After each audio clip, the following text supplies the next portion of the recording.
La parole est à vous. Madame, Monsieur, voici le sujet en Côte d'Ivoire. Malgré l'interdiction de l'usage des sachets plastiques décidée depuis 2013, la problématique de leur utilisation reste encore préoccupante. Selon la ministre de l'Assainissement et de la Salubrité de Côte d'Ivoire, au Rwanda, tout visiteur qui arrive à l'aéroport est automatiquement dépossédé de tout sachet plastique.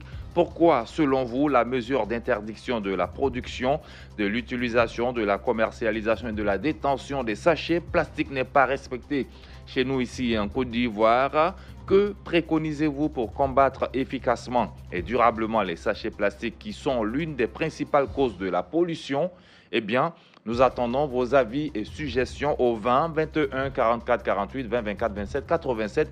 Valentin Kwasi, Autostandard, je suis à Boussila. Bonjour à vous et bienvenue à La Parole est à vous. Tout de suite, on va à Abengourou, Kwadio, Jean-Marie. Bonjour. Bonjour à Boussila. Les sachets plastiques en Côte d'Ivoire, que faut-il faire? Abou, moi je pense que tous les décrets, les lois que le gouvernement a pris, moi je pense que ça ne peut pas marcher. Pourquoi selon vous? Mais vous convenez avec moi, depuis que le gouvernement est en place, toutes les décisions qu'ils ont prises, ça a été appliqué sur le terrain.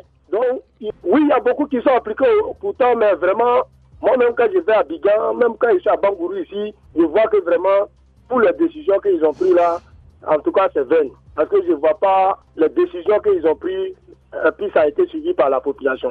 Donc, pourquoi, selon vous, la population ne suit pas les décisions prises? Ah, mais c'est un problème d'incompréhension. Moi, je pense qu'il faudra que le gouvernement passe à la phase de répression. C'est ça qui peut marcher. C'est-à-dire fermer les yeux, ne pas regarder les sentiments. Parce qu'il arrive que des fois, c'est nous-mêmes, population, qui crions. Voilà, ils veulent enlever, comme on le dit, la nourriture de notre bouche. Par exemple, quelqu'un qui a son petit commerce, ils veulent interdire ça encore. Alors qu'il faut... La dernière fois, j'étais à Bangourou. Il y a un monsieur même dans son véhicule. Il a fini de manger, il a jeté le sachet. Moi, je lui ai parlé, il me dit, mais tu n'es pas un policier. Donc, vraiment, il faut la phase de répression. C'est ça qui peut marcher. D'accord. Merci beaucoup, Kwadio Jean-Marie, qui nous appelait d'Abengourou. Nous allons à Tabagne. Yéman Kwaku, bonjour. Bonjour, mon frère Aboussila. Comment vous allez ce matin? Ça va par la grâce de Dieu chez vous? On va bien, Yéman. La parole est à vous. Merci bien, Abou. Et je dis que pour moi, pour réussir ce grand pari qui sera de nous, des Ivoiriens nouveaux, soucieux et conscients de garder notre environnement sain, gage de notre santé et d'un développement durable, il faut d'abord, prendre une mesure vigoureuse d'interdiction de la commercialisation de nos sachets plastiques. En 2, produire, c'est-à-dire parvenir à l'institution des sachets biodégradables dans nos commerces. En 3, chacun de nous doit faire appel à son esprit civique dans le respect des mesures en vigueur. Et enfin, aller à la phase répressive en créant des brigades de salubrité, conditions sine qua non, pour faire respecter les lois. Car nous savons tous que la loi est un acte qui ordonne, défend ou punit. Selon la compose, ce qui est valable pour Yéman est aussi valable pour Aboussila en droit et en loi.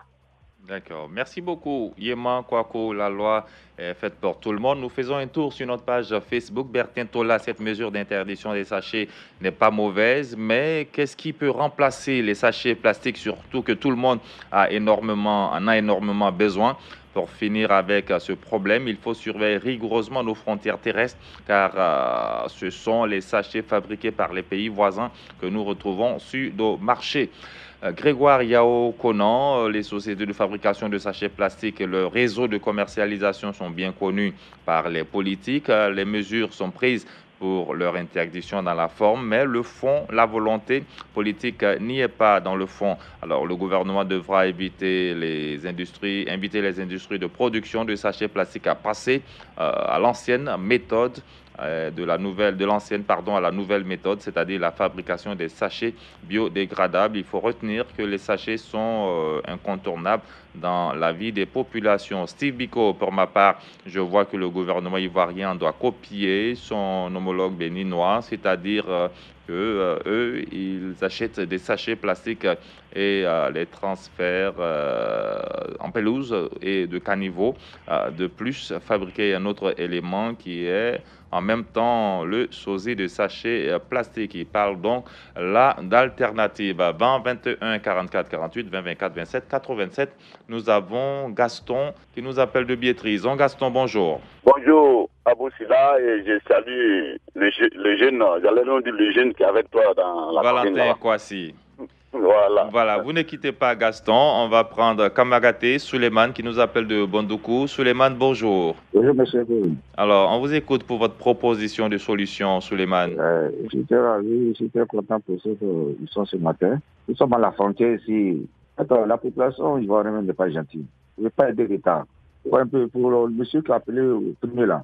Alors? Oui, on vous écoute, monsieur Kwadio Jean-Marie. Le sachet ne peut pas. Nos mamans vivent de ça. Nous, tout le monde vit de ça. Maintenant, nous-mêmes, on fait quoi pour aider l'État? Quand quelqu'un jette quelque chose dans la rue, quand tu lui dis que, mon frère, il ne faut pas jeter dans la rue, il commence à t'insulter, il veut te frapper, personne ne va venir t'aider. On dit de ne pas fumer dans la rue. Tout le monde passe son temps à fumer dans la rue. Quand tu vas intervenir, mon frère, pourquoi tu tues souvent? Il veut te frapper, personne ne va t'aider. Autant au Ghana. Quand quelqu'un jette quelque chose dans la rue, quand tu lui dis, mon frère, tu as quelque chose, tu as brûlé derrière toi. Mais quand la personne ne veut pas obéir, c'est tout le monde qui sort sur lui en même temps. La personne a honte, il soulève. Peut-être qu'on devrait voir aussi la manière dont on parle à ces personnes indisciplinées, Kamagaté. Peut-être que si vous leur dites avec la manière, tout de suite, ils vont se retrouver gênés et puis essayer de faire la bonne action. Oui, monsieur Cool. Imagine-toi, à Bondoukou, les gens vous très mal. Quand les gens vont à la mosquée, les gens ont dit que si quelqu'un vous très mal, il faut que tu l'arrêtes dans la rue pour lui dire, mon frère, tu vous pas très mal. Une dame a intervenu comme ça. Le monsieur a commencé à frapper la dame. Le jeune a commencé à frapper la dame. Elle va dire quoi autrement? Oui, un monsieur comme moi, quand tu vas dire à quelqu'un, il va venir te dans la rue, puis on te frapper. Monsieur, vraiment, nous, l'Ivoirien n'est pas gentil. On n'a qu'à rester notre différence là. Nous, différents, nos politiques. Donc, qu'est-ce qu'il faut faire véritablement, monsieur Kamagaté? Moi, pour moi, ma position, c'est que c'est nous-mêmes, nous, la population, qui doit se lever pour aider l'État. Sinon, mais comment la population peut aider l'État, justement? C'est la question que nous posons ici ce matin.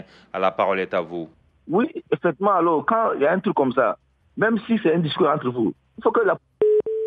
Oula, on l'a perdu, malheureusement. 20 21 44 48.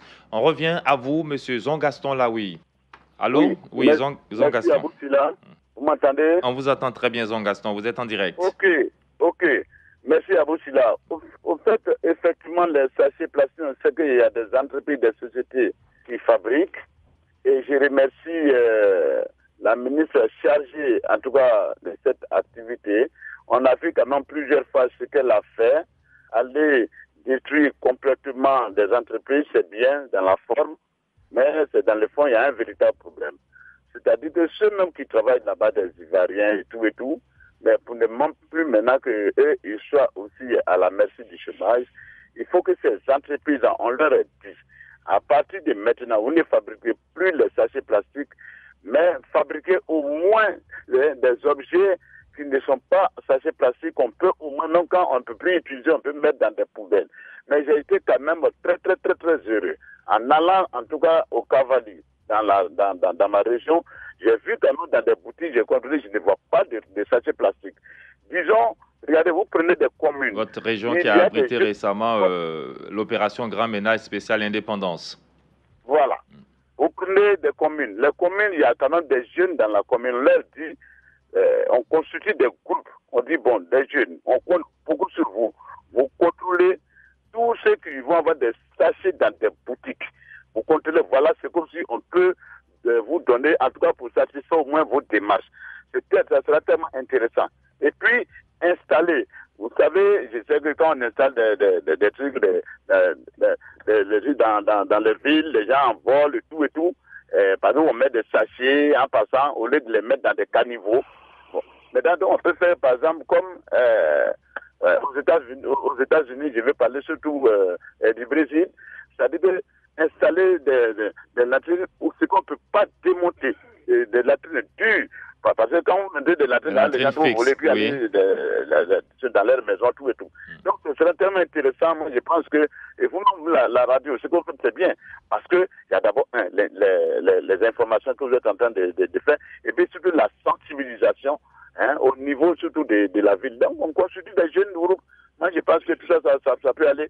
Vous savez, les boutiques actuellement, quand on rentre au moins dans des pharmacies, ou bien dans les grandes, j'avais dit, quincailleries, en sortant, on nous donne pas des sachets, mais on nous donne quand même des sacs, on les vend peut-être à 500 francs, ou bien à 200 francs, on met de là, c'est pas des sachets.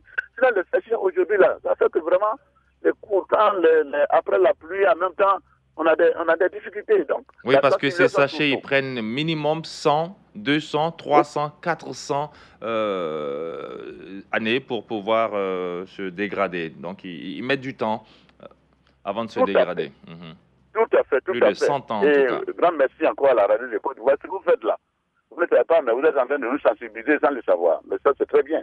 Merci beaucoup. Radio numéro 1 de Côte d'Ivoire, merci encore à vous. Merci Jean Gaston. Là, oui, on fait un tour sur notre page Facebook avec la permission de Valentin Kwasi. Modeste Modo Kofi qui nous dit c'est vraiment inquiétant, les Ivoiriens ne respectent jamais les lois. Je pense bien que le gouvernement devait être un peu strict sur certaines décisions, à savoir s'attaquer aux contrevenants. Fofana de Mamadé, pour interdire les sachets plastiques, il faut fermer les unités de fabrication. Des contrôleurs doivent aller sur les lieux de commerce et boutiques de quartier pour récupérer ces sachets et sanctionner les auteurs. Aussi, faut-il aller vers ces pays comme le Rwanda pour s'imprégner de leurs expériences. Alors, M. Fofana, ça a été fait à plusieurs reprises. Plusieurs ministres ivoiriens, notamment les ministres en charge de l'environnement, sont allés au Rwanda. Ils sont allés se frotter à l'expérience rwandaise. Et puis, quant à la fermeture de certaines unités, ça, je peux vous le confirmer avec les services du ministère en charge de la salubrité et même de l'environnement. Beaucoup de descentes ont été faites dans des usines de fabrication de sachets plastiques qui ont vu leur usine fermée. Alors, Yacoub Agbane nous dit la mesure n'est pas respectée parce que les lois votées ou même décrets pris n'ont pas d'effet car ces sachets sont fabriqués au vu et au su des dirigeants. Alors, pour moi, il faut passer au stade du stade de sensibilisation au stade de répression en proposant des solutions du biodégradable, sinon fermer des sociétés ne serait pas bienvenu car le chômage toucherait tous ces employés seront dans la rue et c'est de ça qu'on parle justement quand on prend des décisions. Ce sont les populations même qui se lèvent pour dire non, des populations seront dans les rues, les employés seront dans les rues. Mais comme on le dit, on ne peut pas faire d'omelette sans casser les œufs. Mais je tiens à vous signaler aussi que même les biodégradables sont interdits en Côte d'Ivoire. 20 21 44 48 20 24 27 87. Soro Sibiri nous appelle de la Riviera 2. Sibiri, bonjour. Bonjour, M. Aboussila. Nous vous écoutons. M. Aboussila, comme on le dit bien, chaque acteur a son rôle à jouer dans ce grand jeu qui s'agit, comment on appelle ça même, des sachets plastiques. C'est là pas d'abord même du gouvernement même. Parce que chose, il faut le dire, on ne peut pas prendre des décisions et puis aller le mettre ça au sein de nos tiroirs de bureau. Il ne s'agira rien. Donc ma part, il y en a qui, le gouvernement, apprend vraiment des décisions encore plus, en tout cas, vigoureuses, contrôle à l'encontre de toute la population qui s'adonne encore à la fabrication de ces différents sachets plastiques. Parce que comme on le voit, il y a des habitations aujourd'hui où les gens, eux, ils fabriquent quasiment même des sachets plastiques même. Alors, Sibiri, moi, je vais vous poser une question. Sibiri, je vous pose une question. Lorsque vous allez à la boutique ou au supermarché faire vos emplettes et qu'on vous met vos produits dans le sachet plastique, vous prenez? En tout cas, moi, je ne refuse pas. Voilà, la lutte devait commencer là déjà, lorsque le boutiquier vous tend vos articles dans un sachet plastique. D'abord, venez vous-même avec quelque chose pour pouvoir emporter vos courses. Et puis, quand il vous donne, vous dites non, je ne veux pas, c'est interdit. Si tout le monde essaie de faire ça, peut-être que ça pourrait aller. il verra qu'il n'y a pas d'utilité à avoir ça, de même que les commerçantes aussi. Moi, je suis effectivement d'accord avec vous, mais avant que cela même n'arrive d'abord, c'est au gouvernement de jouer d'abord lui sa partition. Si le gouvernement interdit quasiment vous pensez que le gouvernement ne fait pas assez plastique, et puis aussi l'importation aussi de ces différents sachets plastiques aussi dans nos boutiques, dans nos supermarchés, je crois que la clientèle n'aura même pas accès à ces sachets plastiques. Et puis aussi, on n'aura pas aussi la pollution aussi de l'environnement aussi par ces sachets plastiques. D'accord. Merci beaucoup, Soro Sibiri. Malheureusement, le temps avance très vite. Je suis désolé de vous couper. Yacouba Gbani est en ligne. Yacouba, bonjour. Bonjour, Abou Sila. Malheureusement, on n'a pas assez de temps, mais 20 secondes pour vous, ça peut aller. On vous écoute, Yacouba. Oui. Alors, vraiment, merci beaucoup pour ce sujet. Je pense que, vraiment, il faut que le gouvernement passe maintenant à la phase de sensibilisation, comme je l'ai dit dans mon propos, sensibiliser surtout ces fabricants-là à l'utilisation vraiment de d'autres matières qui ne sont pas peut-être plastiques. Parce qu'aujourd'hui, comme vous le dites, quand on va dans une boutique, on fait des achats, quand on fait un sachet, mais il n'y a pas de réchange à part les sachets. Donc, on n'a pas les choix. Il faut vraiment... Les boulangeries ont les papiers, par exemple. Ils se sont adaptés. Il faut aller à l'utilisation maintenant vraiment des biodégradables. Je ne sais pas si c'est ce qu'on peut utiliser parce que les sachets ont pollué vraiment l'environnement. Voilà. Donc vraiment, il faut passer à ce stade-là. Merci beaucoup, Yacouba. La parole est à vous aujourd'hui. C'est terminé. Lundi, mardi, mercredi, vous avez rendez-vous avec Adama Bakayoko.